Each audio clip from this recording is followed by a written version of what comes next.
ሀንዬ ላይ በሚያሳዝን ሁኔታ ግፍ መሰራቱ ሁላችንም ያበሳጨ ቢሆንም ተምቹ ግን ታሪክ ሊሰራ ነው። ወሰደው ፎቶና መስቀል የሀንዬ መሆኑን ሲያውቅ አሁን የገባበት ገብቶ እንደሚያመጣ እየተናገረ ይገኛል። እንግዲህ በጓደኛው አማካኝነት ይህ ፎቶና መስቀል ለባዩሽ ተላልፎ የተሰጠ ሲሆን ተምቹ ግን የሀንዬ መስቀልና ፎቶ እንደሆነ አላወቀም ነበር። ታዲያ በአሲር አማካኝነት ሲነገረው ሊሆን እንኳን አላስጨረሰውም።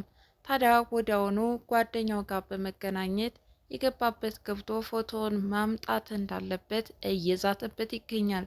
ሰላም ጤና ይስጥልን ውድ የቻናሌ ቤተሰቦች እንደምናላችሁ በያላችሁበት በዓለም ዳርቻ ሰላማችሁ ይብዛ እያልኩኝ ኖላዊ ክፍል 50 በዚህ ክፍል ሁላችሁም እንደተበሳጫችሁ ኮሜንታተሮች ታዝቤያለሁኝ።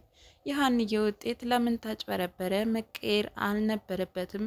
ዶክተሩ እንዴት ለሙያው ታማኝ አይሆንም? የሚሉ ብዙ አስተያየቶችን ተመልክቻለሁ። በትክክልም ዶክተሩ ለሙያው ታማኝ መሆን ነበረበት። ነገር ግን ዶክተሩ ይህንን እንዲያደርግ ያደረገበት ደግሞ ትልቅ ጉዳዮች ገጥሞታል። በህይወቱ ዛቻና ማስፈራሪያ እንደደረሱበትና ውጤቱን ካልቀየረው አደጋ ውስጥ እንደሚገባም ተነግሯል። ይህንንም ሲያስብ ነበረ።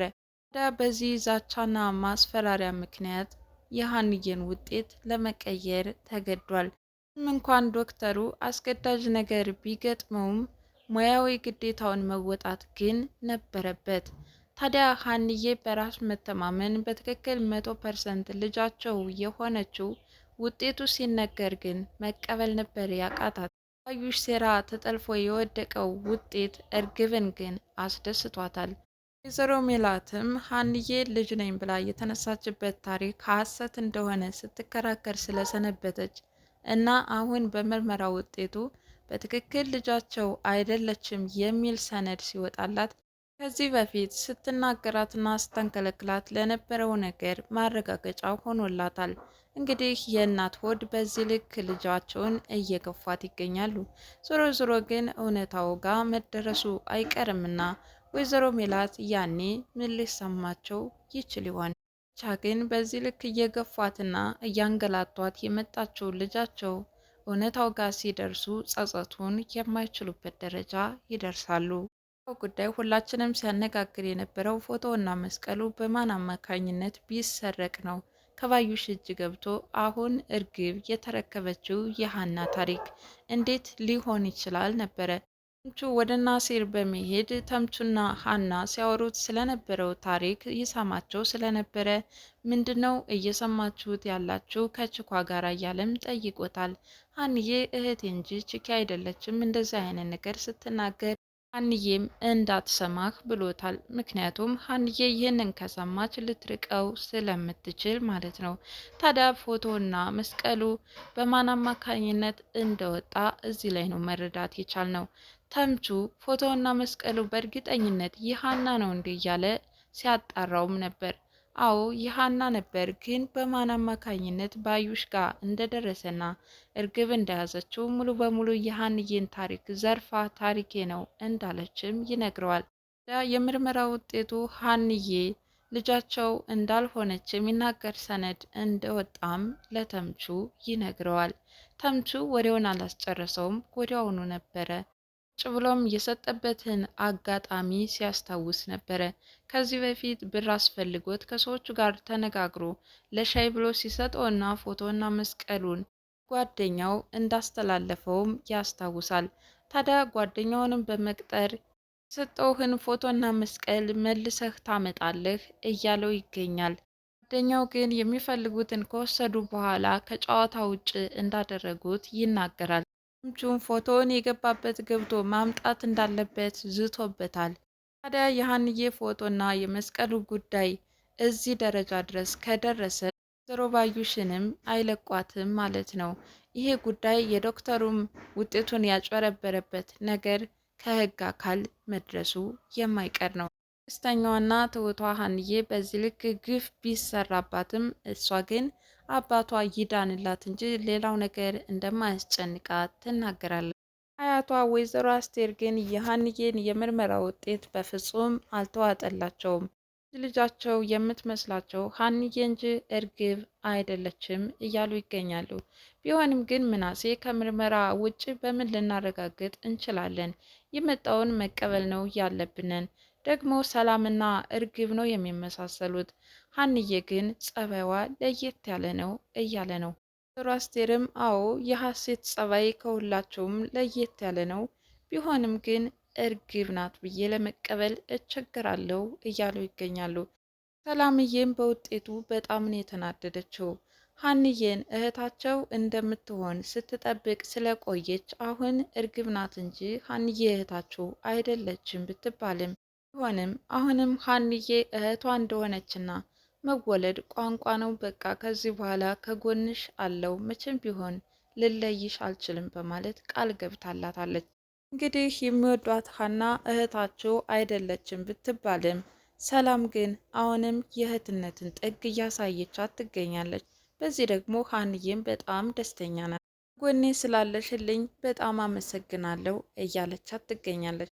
ይህ አባቷ በጠና ታሞባታል። አሁን የመጨረሻው የሕክምና ደረጃ እንደደረሰም ዶክተሩ ለሀንዬ አስረድቷታል። እንግዲህ የሀንዬን ውጤት እንዲቀየርና ልጃቸው እንዳላደለች የተናገረው ዶክተር አባቷንም የሕክምና ክትትል የሚያደርግላቸው ዶክተር ነው። ታዲያ በዚህ መልኩ ከቀጠለና አሁንም የሕክምና ክትትሉ በነባዩሽ ሴራ ተጠልፎ ከወደቀ የአቶ ኖላዊ የሕክምና ሁኔታ አደጋ ላይ ይወድቃል ማለት ነው። እንግዲህ ሀንዬ ያለዳዋ ወይም ባልገዛችው መድኃኒት በስሟ እየተፈረመ የወጡ የመድኃኒቶች ግብይት ወደ 800 ሺህ ብር እንዲያድግ አድርጎባታል።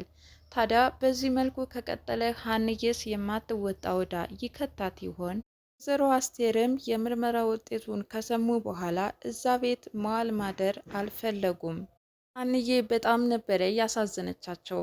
ወላጆችን አገኘው ብሎ እንደ ማጣት ምን የሚከብድ ነገር አለ? በጣም ታሳዝኝኛለሽ እያሉም እርሳቸው ሲያናግሯት ነበረ።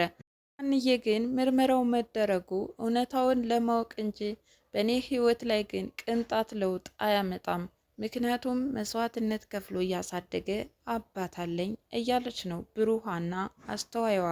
ናሴም ምርመራ እንዲያደርጉ እናቱ ላይ ጫና ስላደረገ ይቅርታ ሲጠይቃት ነበር። ወይዘሮ ሜላትም እውነታን ከማወቅ ዘንድ ስለሆነ ምንም ይቅርታ አያስፈልግም በማለት በምርመራ ውጤቱና ስለተፈጠረው ነገር እናትና ልጅ ሲያወሩ እርግብ ታዳምጥ ነበረ ተደብቃ። ታዲያ የሁለቱን ንግግር የሰማችው እርግብም በደስታ ስትቦርቅ ነበር። ወይዘሮ አስቴር ግን እርግብን አልተቀበሏትም። በወሬዋም ሆነ በንግግራቸው መግባባት አልቻሉም። መጨረሻም እዛ ቤት መቆየት እንደሌለባቸውና ወደ ቤታቸው መመለስ እንዳለባቸው ተሰናብተዋቸው ወጥተዋል። እርግብም በባዩሽ ምክር መሰረት የልጅ ልጅ ለማስመሰል እየሞከረችና እየጣረች ተመልክተናታል። ወይዘሮ አስቴር በመጨረሻ ቤቱን ተሰናብተው ሲወጡ ወይዘሮ ሜላትም በእንባ እየታጠቡ ነበረ። ይሁን እንጂ ወይዘሮ ሜላትና ወይዘሮ አስቴር በንግግሮቻቸውም ሆነ አሁን ወይዘሮ ሜላት እየሄደችበት ባለው መንገድ ደስተኛ አልነበሩም። ለትንሽም ቀን ቢሆን በጠብና በክርክር ውስጥ ነበሩ። ይህም የሆነበት ምክንያት ወይዘሮ አስቴር ሀንዬን ስላቀረቧትና ስለወደዷት ነው። እንግዲህ ውድ የኖላዊ ድራማ ተከታታዮች ውጤቱን በጉጉት ስንጠባበቅና ከተቀየረ በጣም ያበሳጫል፣ መሆን የለበትም እየተባባልን እርስ በርሳችን የተነጋገርንበት ጉዳይ ቢሆንም በሚያሳዝን ሁኔታ እንግዲህ የሀንዬ ውጤት በነባዩሽ ሴራ ውስጥ ተጠልፎ ሀንዬ ልጃቸው እንዳላደለች የሚያስረዳ ሰነድ ወጥቶ ተመለከትን። እጅግ በጣም ነው የሚያሳዝነው። ለማንኛውም ድል ለሀንዬ እያልን እውነታ ዞሮ ዞሮ የኋላ ኋላ ማሸነፉ አይቀርም፣ ለጊዜው ዋጋ ቢያስከፍልም። ወይዘሮ ሜላትስ ነገ የሀንዬን ልጅነት በትክክል ማረጋገጥ ሲችሉ የማይወጡበት ጸጸት ውስጥ ይገባሉ። ይህ እውነት በማን በኩል ይጋለጥ ይሆን? አሁን የነተምቹ መከሰት ምናልባትም ባዩሽን ከገባችበት ገብታ የፎቶውንና የመስቀሉን ታሪክ ለሀንዬ ታስረክብ ይሆን ወይስ እርግብ እንደወሰደችው ትቀራለች? ብቻ አብረን የምንመለከተው ይሆናል። በዛሬው ክፍል በጣም የሚያናድድና የሚያበሳጭ ነገር ነው የተመለከትነው። ኖላዊ ክፍል 50 ይህን ይመስል ነበር። በቀጣይ ክፍል እስከምንገናኝ ድረስ መልካም ጊዜ ይሁንላችሁ እያልኩኝ ለቻናሉ አዲስ የሆናችሁ ላይክ፣ ሸር፣ ሰብስክራይብ በማድረግ ቤተሰብ ይሁኑ። አመሰግናለሁ።